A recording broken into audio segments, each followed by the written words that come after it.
गलत चीजें होने लगेंगी। आप ब्लॉक पे आदरणीय विधायक महोदय, सांसद महोदय, हर महीने 2 महीने 3 महीने पे आपकी बैठक होती है, आप बैठक करने का काम करिए। आप बैठक में जायजा लीजिए कि मेरे नरपतगंज विधानसभा में अगर 42 पंचायत है तो 42 पंचायत की इस पंचायत में कितने लोगों की पेंशन बनी है, कितने लोगों की अभी तक बाकी है। सर, आज़ादी के बाद अभी तक लोगों की पेंशन सही से हम नहीं बना पाए, वृद्धा पेंशन सही से नहीं दे पाए, विधवा पेंशन सही से दे नहीं पाए, सारी चीज़ों की रह गई बात बंदर बाट की, तो उसमें हम सबसे आगे हैं। आदमी मरा कहाँ का, हुआ क्या चीजें, मुआवजा मिलना चाहिए उसको, मुआवजा खा गया कोई और। स्थानीय लोगों के साथ और सब चीजों के साथ मिलकर पदाधिकारी बंदर बाट करते जाए। इन सब चीजों पर निगरानी, देखिए ईमानदारी सबसे बड़ी चीज।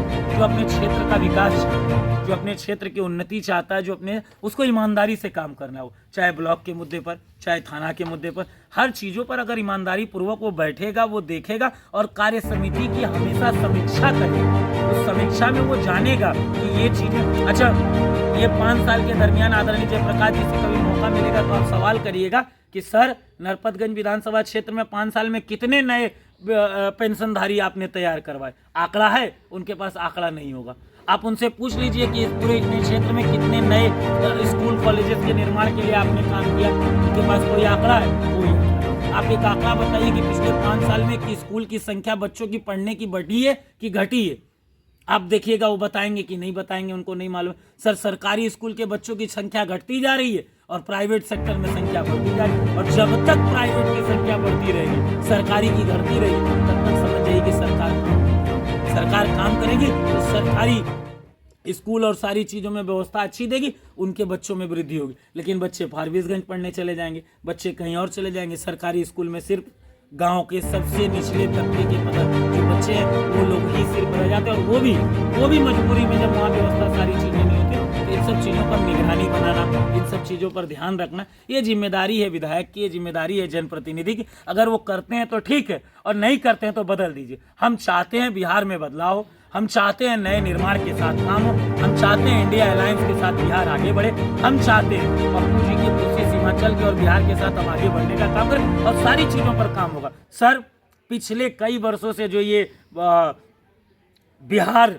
इन भ्रष्टाचारियों के और इन सब के चंगुलों में ये अफसरशाही के ये पदाधिकारियों का जो मन फेंक दिया है, सर बिना पैसा का कोई काम नहीं किया। एक काम ब्लॉक से लेकर कहीं चले जाएगा, बिना पैसे का कोई काम। ये अफसरशाही और इन सब चीज़ों के खिलाफ एक सशक्त आवाज़ जब तक नहीं उठेगी। सर, हम कभी रेल रोकते हैं, कभी सड़क पर धरना देते हैं, कभी पुल पुलिया के लिए पानी में उतरते हैं। सर, ये जद्दोजहद लोकतंत्र का सबसे बड़ी ताकत है। ये लोकतंत्र में विपक्ष की सबसे बड़ी ताकत है विरोध करना, विरोध के साथ साथ अपनी आवाज़ को करना और अपने काम को मनवाना। 2500 पेंशन की मांग हुई। सर, 400 पेंशन 1100 हुई कि नहीं हुई? 400 रुपए की जो पेंशन है वो 1100 हुई ना जी।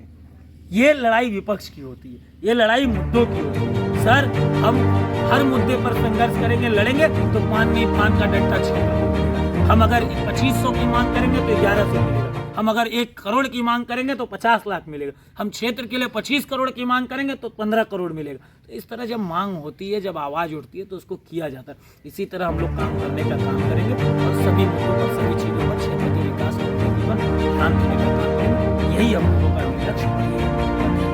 जनता अगर आप पे विश्वास करती है, अगर वोट करती है आपकी तरफ से, आपके सिंबल पे, अगर आप विधानसभा में जाएंगे तो फर्स्ट आपका प्राथमिकता क्या होगा? मेरी सबसे पहली प्राथमिकता, हर जगह मैं बोलूँ, सबसे पहली प्राथमिकता मेरी है नरपतगंज विधानसभा में डिग्री कॉलेज। ये मेरी सबसे बड़ी प्राथमिकता होगी नरपतगंज विधानसभा क्षेत्र में, बरगामा और हमारे क्षेत्र में मिलाकर, जहाँ उचित हमको लगेगा एक डिग्री कॉलेज की, कम से कम 400, 300, 500 बेड का एक बेहतर संस्था दोनों के बीच में, नहीं तो दोनों ब्लॉक को एक कम से कम अस्पताल की व्यवस्था जो हो, जिससे वहाँ पर होने का काम करें। और तीसरा, अफसरशाही और भ्रष्टाचार को हटाना। सर, ये 3 मुद्दे। और रोजगार वाली बात अगर कहने की बात करिएगा तो सबसे ज़्यादा प्रयास मेरा होगा कि इस कोसी सीमांचल के क्षेत्र के पलायन को रोकने के लिए यहाँ पर कुछ बड़ी व्यवस्था ऐसी करने का काम करें। किसानों को उचित व्यवस्था उपलब्ध कराना, किसानों को खाद और DAP जिस उचित मूल्य में, उस उचित बोले मैं व्यवस्थित करा, यही मेरी समस्या है। मैं आसमान फाड़कर जमीन निकालना और जमीन फाड़कर आसमान करने वाले वादे नहीं करेंगे। हम वही वही बातें करेंगे जो हो सकती है, जो जमीन पर हो। हम ये नहीं कह देंगे कि हम नरपतगंज को लंदन बना देंगे। ये चीज सर, ये वो लोगों को कहिए जो नाम बदल देने से सोचते विकास हो जाए। सर ऐसी बातों पर हम नहीं ध्यान देते। हम संघर्ष करेंगे, हम उन्हीं मुद्दों की मांग करेंगे, हम उन्हीं बात को करने का काम करेंगे जिससे सही में विकास हो और सही में नरपतगंज, बिहार, अररिया, कोसी सीमांचल पदोन्नति की राह पर चले। दैनिक सच समाचार में जुड़ने के लिए बहुत बहुत धन्यवाद।